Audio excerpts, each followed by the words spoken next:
and I wake up to see Stephanie White getting dragged through the mud for being a snake oil salesman, aka a liar, all online. Oh, what a great day. Cheers to that, folks. Good morning to you.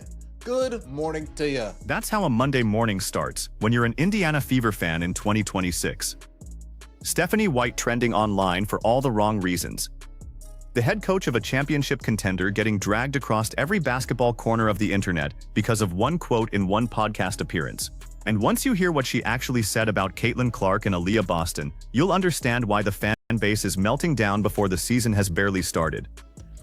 Folks, how many pick and rolls did we see in the season opener against the Dallas Wings? 2? 3? No more than 4, that's for damn sure. Why? Well, because Stephanie White, she's too smart. She knows too much. She's an elite ball knower, remember? She's a basketball junkie, remember? All I do every day, I wake up and I put on basketball, and then I go to sleep and I put on basketball, and I go to practice and I'm watching basketball, and I'm watching film tape. Stephanie, stop with the lies.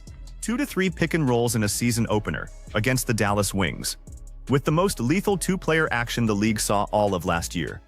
The Clark-Boston pick and roll wasn't just effective in their 13 games together as rookies. It was the single most efficient two-player set in the entire WNBA according to Synergy tracking data. And now the head coach is openly telling reporters she's moving away from it. Why?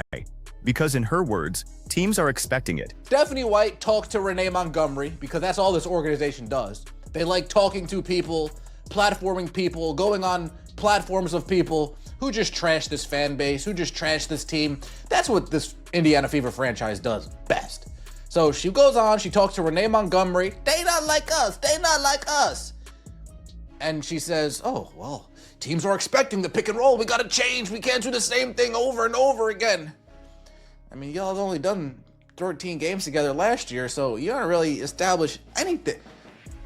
That clip is from White's appearance on Renee Montgomery's podcast. And the logic she's laying out is genuinely difficult to process. She's arguing that because opponents prepared for the pick and roll, the Fever shouldn't run it anymore.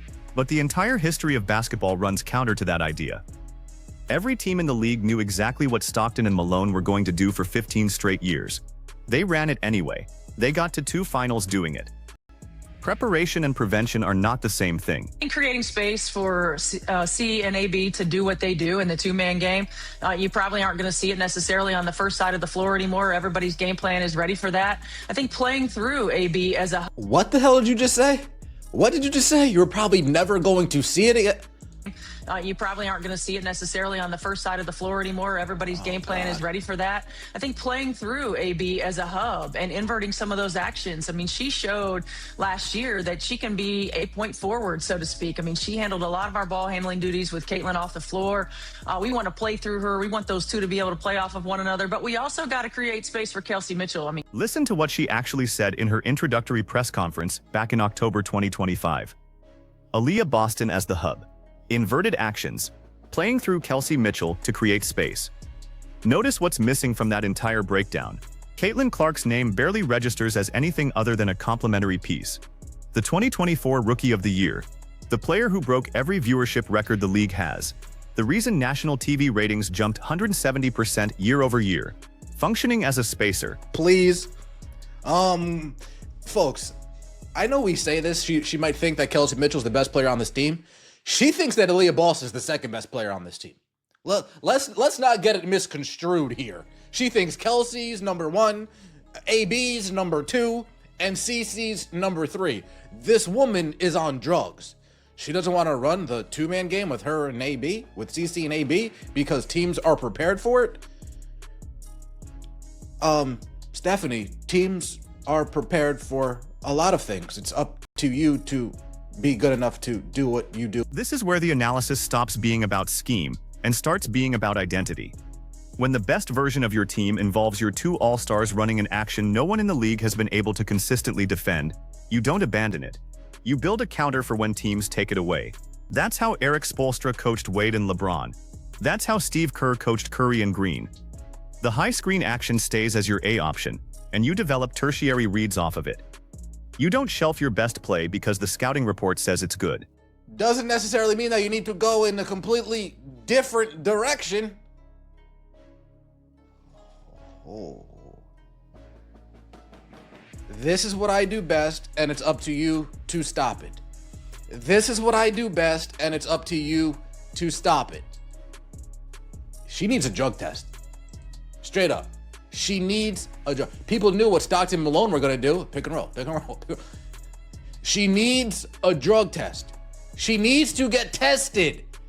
Somebody test her, please. Go to CVS, get an over-the-counter drug test. What she needs... Wait. The Stockton and Malone comparison White makes herself is the part that breaks the argument from the inside. Utah ran that pick and roll over 40 times a game in the late 90s. Every defensive coordinator in the NBA spent the entire decade scheming for it. Phil Jackson, Pat Riley, Don Nelson, every great coach of that era had a Stockton-Malone package in their playbook. And the Jazz still ran it 40 times a night because being prepared for something and being able to stop it are two completely different problems. Doing Jedi mind tricks in their own mind to paint Stephanie White as a good coach. Folks, you know what we call a coach that takes away the best part of your game? We call that a dummy. Yeah. Yeah. Oh, you guys are the best two-man game in the league. Oh, nobody can stop your pick and roll.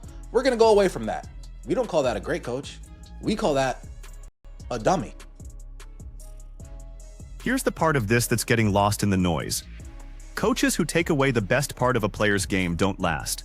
Christy Sides found that out in Indianapolis last year, when she got fired after a first-round playoff exit, despite having the most talented roster the franchise has fielded in over a decade. White was hired specifically to fix that problem, to unlock Clark in Boston, to turn 13 games of chemistry into a 40-game blueprint. Instead, the very first public messaging out of training camp is that the blueprint is getting torn up. And go run cover for Stephanie White. All shill media, go do that. Go do that. Not playing to your strengths is a mistake, and they lost the game. That's the result. She's been lying since day one. You know what I wouldn't be surprised if they do on Wednesday? Run some pick and rolls to shut us up. But it ain't gonna be consistent. She might do it just to shut us up for a little bit, but it ain't gonna be consistent. This isn't a real coach, man. This isn't a real coach. She comes in, she looks at Austin Kelly and Brianne January and says, so... Peyton Manning threw the ball 35 times a game, knowing every defensive coordinator in the NFL was game planning to stop him from doing exactly that. Adrian Peterson ran into stacked boxes for 10 straight seasons in Minnesota and still finished his career with over 14,000 rushing yards. The principle is universal across every sport.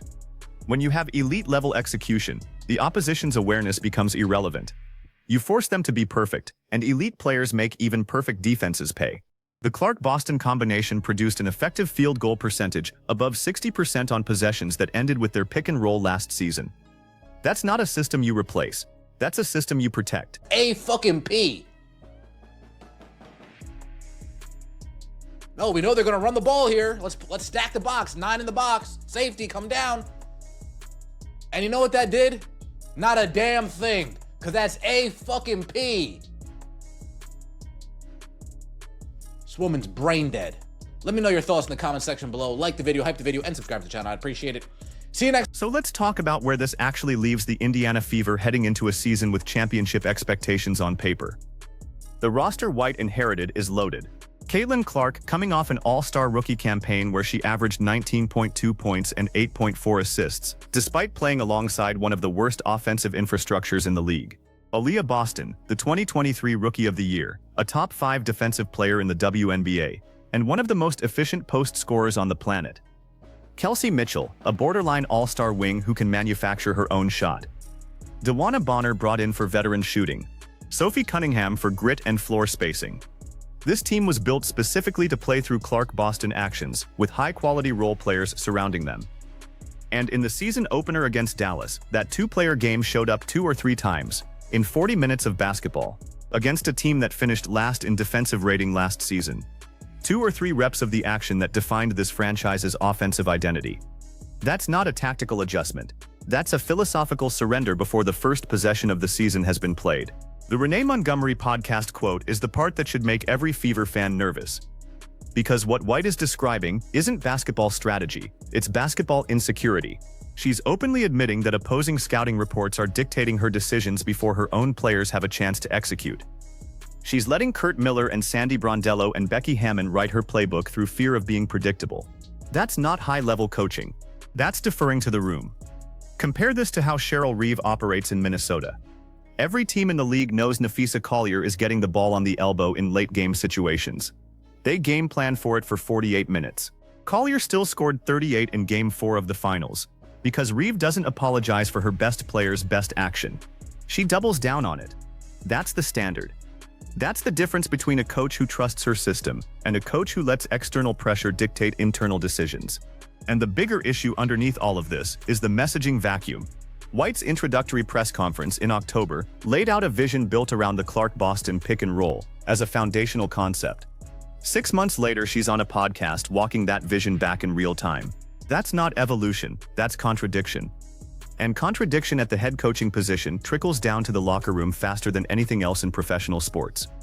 The Fever organization has a documented pattern here that needs to be addressed honestly. Hiring Christy Sides, watching her get exposed as overmatched, firing her after 1 season, and then turning around and hiring another first-time head coach with a similar resume profile. Stephanie White's last head coaching stint with the Connecticut Sun ended after the 2023 season. Her career playoff record sits below 500. The pedigree being marketed to fans doesn't match the actual track record being delivered. What happens Wednesday night against Atlanta will tell us almost everything we need to know about the next 6 months. If the pick-and-roll usage stays in the 2 to 3 range, the messaging from the Montgomery podcast was real, and this team has a structural problem at the head coaching position that no amount of talent can overcome. If suddenly Clark and Boston run 15 of them, and the offense looks like the version everyone expected, then we know White is reactive to public pressure rather than driven by basketball principles. Neither outcome is good. Both reveal the same underlying issue. Caitlin Clark is 24 years old. Aaliyah Boston is 24 years old. The window for this core to chase a title is wide open. But it doesn't stay open forever in a league where the Aces, Liberty, Lynx, and Mercury are all built to win right now. Wasting a season learning that your head coach is afraid of being predictable is a luxury this franchise cannot afford. The fans know it. The analysts know it. The only question left is whether the front office is paying attention before the standings make it impossible to ignore. So the question for the comments section is simple. Do you run the Clark-Boston pick and roll until somebody proves they can stop it? Or do you trust a coach who's already telling you she's going to hide your best weapon because opponents might be ready for it? You can't have both. Pick a side and tell me where you land. Like the video, hit subscribe, and let me know in the comments whether Stephanie White lasts the full season in Indianapolis. As always, take it easy.